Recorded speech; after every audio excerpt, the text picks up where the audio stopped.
Assalamualaikum warahmatullahi wabarakatuh. Waalaikumsalam warahmatullahi wabarakatuh. Alhamdulillahilladzi an'amana bi ni'matil iman wal islam.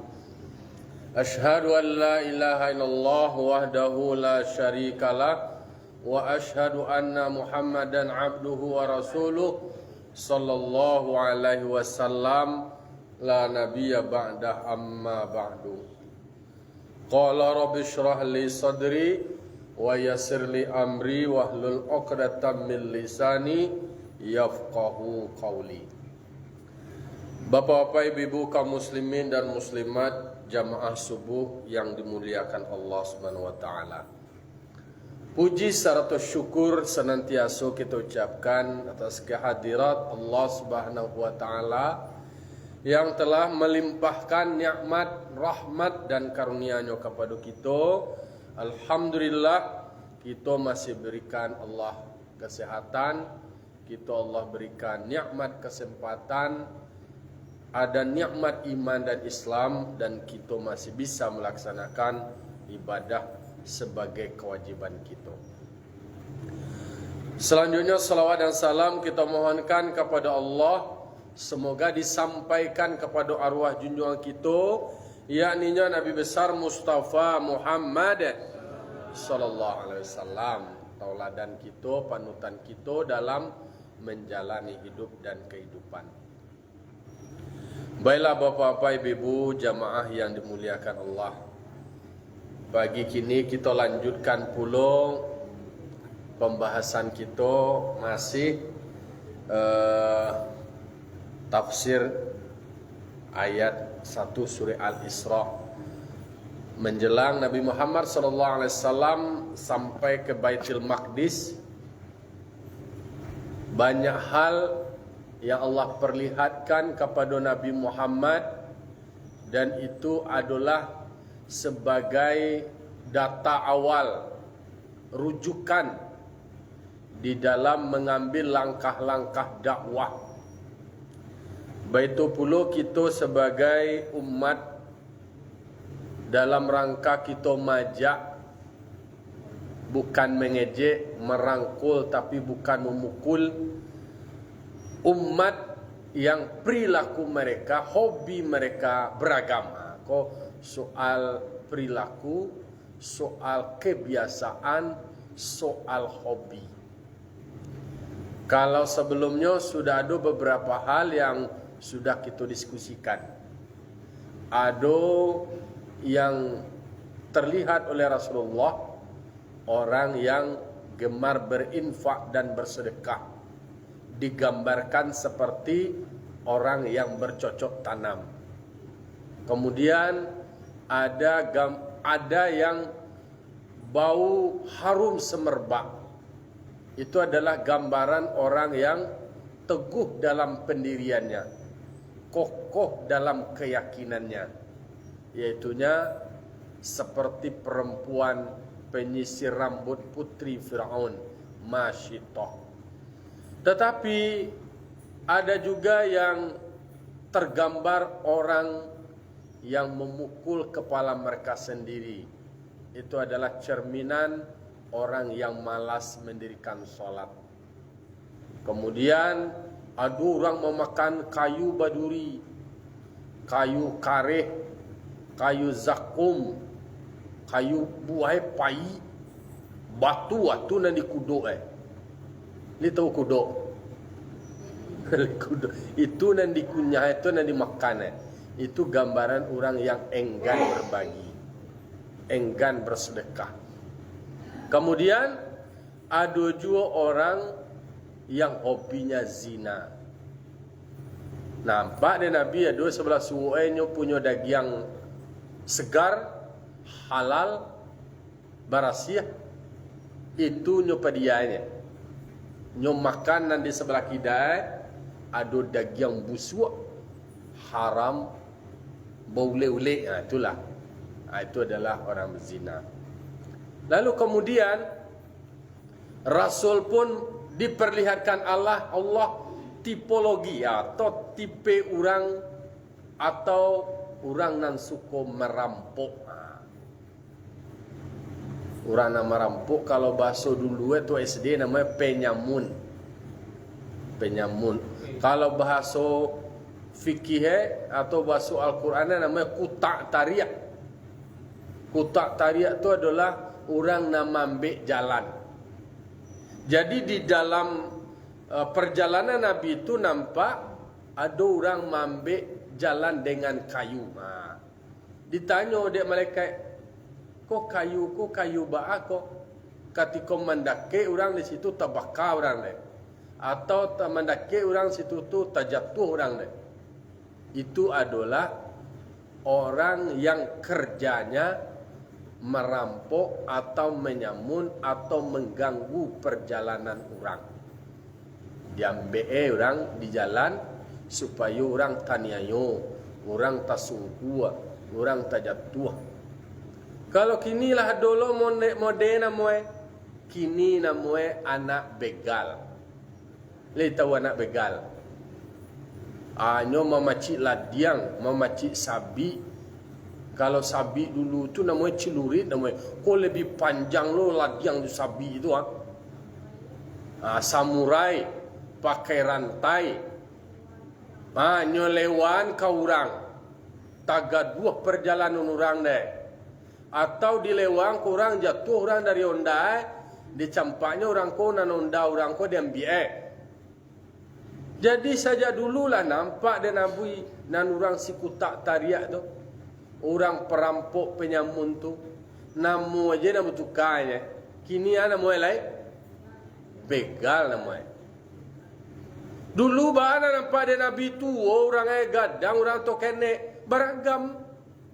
Adonan gadang adonan kene adonan tuo Jadi hobi itu ada satu. Yo manusia ni nak beriman. Jadi nak pandang usia nan si kutak tariak tu, nan orang mambek di jalan tu. Kadang-kadang ada modus dirabahnya batang kayu, diambil nyo lain lo, beko berang lo orang kan ada orang jalan rusak, kemudian nyo mambek katidiang atau kotie doanya lah tentu lo ne. Apakah ada rasa terganggu orang? Sebagian ada. Kalau lenyo pelo, lo jalan tu. Tapi itulah gambaran soal perilaku umat, soal kebiasaan umat yang model-model tu dululah diperlihatkan. Lah saya dulu takatu. Ikolah pendekatan yang mesti harus dilakukan seperti apa. Mereka-mereka seperti itu baacarwe. Yo ditunjuk ajari. Kok bengkok di lurihan. Kok sasek di batuan. Berarti tak boleh ada orang yang cuek. Tak boleh ada orang yang abai dan acuah-acuah. Mohon maaf Bapak Ibu. Kalau saya nampai pernah ke Bengkulu. Kan ada mohon maaf kalau disabui. Kok kan begitu pengalaman dan ceritanya. Ada di Rumpit, kemudian ada di Menjalang lewat Bolengkau Menjalang Rejang Lebong lupa lah namanya. Memang diambil ditangkap bahkan ketika ada diwawancarai, diinterview, ditanya, dikonfirmasi. Termasuk orang tua nama nanta tangkok merasa ada nama rasa bangga dengan anaknya yang lah bisa mandiri seperti itu, bisa menyamun orang, mambil orang, ada barang-barang dari auto orang diambil, ada nan membawa macam-macam perhiasan diambil. Iko persoalan yang sudah lama diperlihatkan ada orang namanya memambil pakai kayu terganggu orang. Jadi ada juga orang yang hidup dengan mengganggu orang lain. Menggaduh orang, mambil orang, maniaya orang. Ambo wa pernah bertanya lo ke sopir trapel wa kano ke situ perjalanan awak. Cabik ke tangannya buat cekak ko semacam. Naudzubillah summa naudzubillah. Jadi ada tipe orang seperti itu, hobi karajoe nama mambe di jalan. Nah itu. Jadi itu nan buru aja. Berikutnya pula ada orang yang diistilahkan nan hobi memakan harta riba. Contoh yang nampak di Nabi. Ada orang yang nampak di Nabi baranang-ranang di dalam sungai darah. Baranang-ranang bakacipak-kacipak di dalam sungai darah. Kalau do nampak ada orang yang baranang di dalam sungai darah tu nak bertanya kira-kira siapa orang itu. Kalau ada pene kalau di surga kan baranang di sungai susu ni tu. Talago Kausar. Iko baranang di dalam talago darah. Pakai lo darah itu. Mencilam-cilam di dalam. Ditanya oleh Rasul, siapa orang eko wahai Jibril? Kok di dalam sungai darah lamaknya baranang lasu ada? Itu adalah orang yang gemar atau hobi atau suka memakan harta-harta riba. Mengambil manfaat di dalam penderitaan orang. Mengambil keuntungan dalam keterbatasan orang. Manjarra manfaatan fahuwa riba. Mengambil manfaat dari ketidakberdayaan orang itu. Itu yang diperlihatkan Allah. Dan itu yang nampak di Rasul. Padahal di dalam Al-Quran sudah ada. Wa ahallallahu al-bay'a wa harramar riba. Memang kalau soal jual beli itu dihalalkan Allah, tapi kalau riba diharamkan.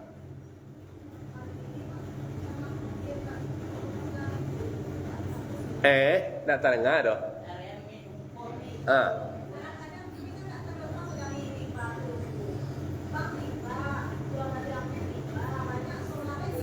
Di masa doalah, anak saudara awak kan ada pengetahuan awak memilih kehati-hatian. Ada memilih kehati-hatian. Yang jelas nan riba itu adalah mengambil keuntungan atau mengambil manfaat dari keadaan keterbatasan orang. Itu mengai tu di sesatuan.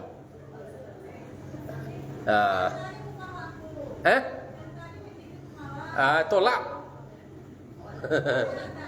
Awak nanda lah. Kan itu awak nanda lo kan di sinan tu letak. Jadi artinya kenapa gambaran seperti itu yang diperlihatkan Allah, berarti ini adalah persoalan berat yang mesti harus dituntaskan. Kan praktek-praktek itu kan lah ada sama zaman jahiliyah. Nah namanya manusia ko nanti katu kan kalau dalam kaji torikat itu kan ada manusia ko di dalam diri ada namanya rakus, ada lobo, ada cangok, atau nan punya awak jangan dapet dia orang, itu nan punya orang dapet dia awak, banyak dia awak seketek dia orang, ba awak nang kasanang nan orang nak kotie je lah. EGP je emang gue pikirin je. Nantakah tu nak do di dalam ajaran agama nantakah tu do. Itu adalah ajaran-ajaran orang jahiliyah dulu. Mangko di dalam praktek-praktek muamalah hablum minan nasawako yo memang bare dan harus kita barasihan. Hablum minallah wa mungkin Allah mengampuni. Allah menerima taubat awak dengan beristighfar awak, bertaubat awak, memohon ampun kepada Allah. Tapi persoalan interaksi awak, muamalah awak, hubungan awak sesama manusia, kau harus clear. Banyak hal masalah hablum minan nas ko tagantung-gantung awak de. Mangko seyokianyo kalau awak beribadah baik-baik, jadi tulonan di pepanggaan. Nan para lu kita ingat tu adalah apa kesalahan awak ke orang.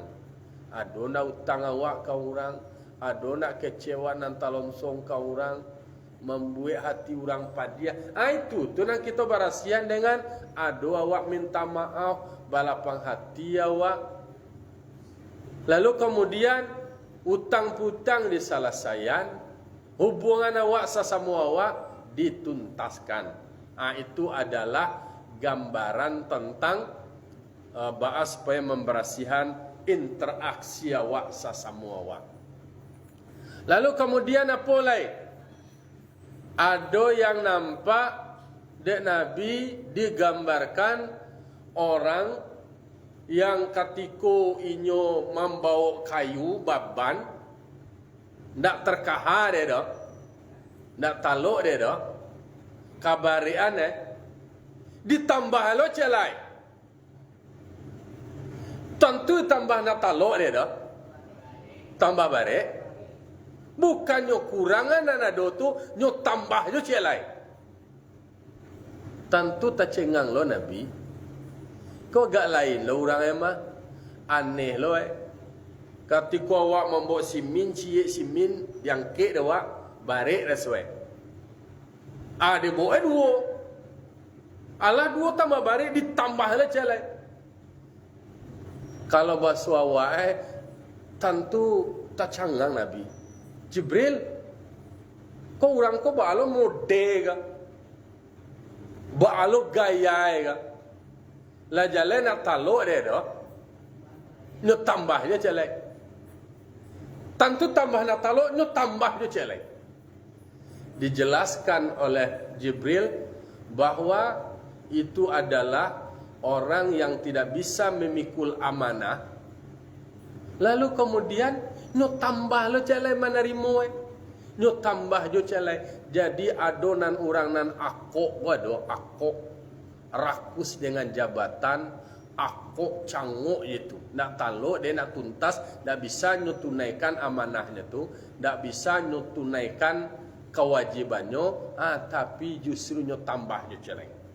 Nyo tumbuh, nyo tukuk je celai. Itu model yang Allah perlihatkan gambaran tentang perilaku manusia, kakobeh manusia, parangai manusia, dan itulah PR untuk menuntaskannya, untuk memeloannya. Iko gambarannya. Karena Nabi akan mendakwahi mereka agar mereka berkata benar dan berjalan lurus.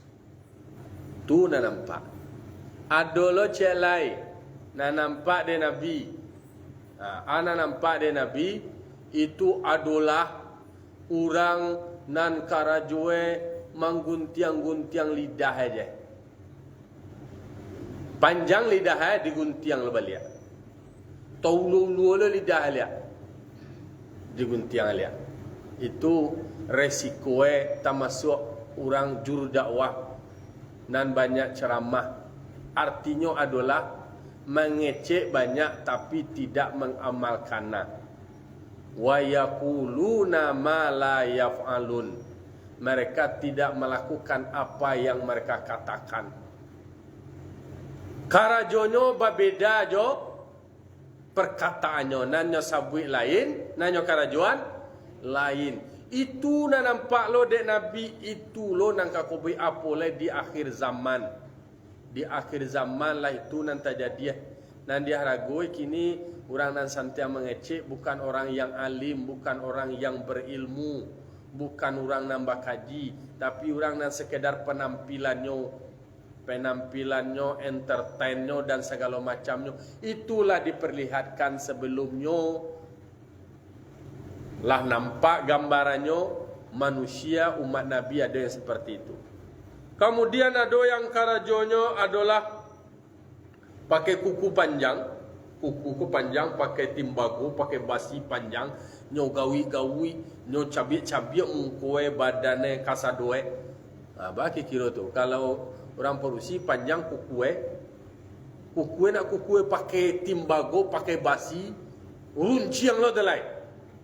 Nyo cabik-cabik angka, nyo sosoh angka badane. Bagi kira hasilnya. Tantu luku-luku. Itulah orang Karajo mau pupik manciraco. Mama ngece-ngecen orang yo. Ane ni entahlah. Itu sebahagian yang diperlihatkan. Terakhir itu adalah yang diperlihatkan oleh Allah kepada Nabi adalah si provokator. Provokator. Satu nang provokator kok nang Karajoe ma adu domba, ma hasuang-hasuang, ma ala namanya dia. Pokoknya ba orang nang kaibui, ba orang nang kabacaka, ba orang nang kabatangka. Itu gambaran di dalam Al-Quran disebutkan linuriyahu min ayatina.